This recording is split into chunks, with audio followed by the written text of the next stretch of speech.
On June 7, 1692, the Jamaican city of Port Royal, a notorious pirate haven, sank into its own harbor. This disaster, or blessing depending on who you ask, was caused by liquefaction of the ground following a major earthquake. And we know it happened at exactly 11:43 a.m. thanks to a pocket watch that went down along with 2/3 of the town and over 2,000 people.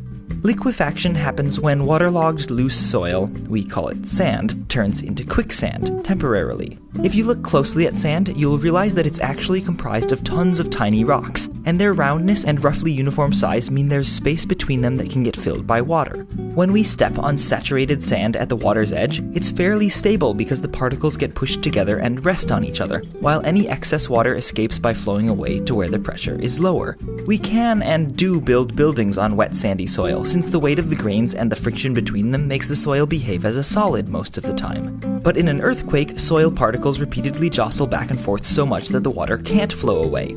Loosely packed, dry soils tend to compress under stress, but with incompressible water unable to escape the gaps between grains, the soil can't compress and the water takes the load. Unfortunately, water as a liquid doesn't have much structural integrity, so if the saturated soil is forced to compress too much too quickly, it'll start to act like a liquid, and dense objects resting on the now liquefied soil will sink.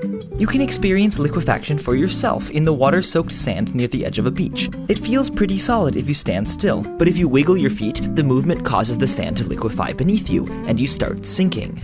On a larger scale, earthquake-induced liquefaction can swallow cars, roads, and even enormous apartment complexes. In other words, earthquakes can create quicksand, except that when the shaking stops and the soil particles are no longer suspended in water, the ground solidifies again and anything that sank becomes stuck, which is what happened to this car.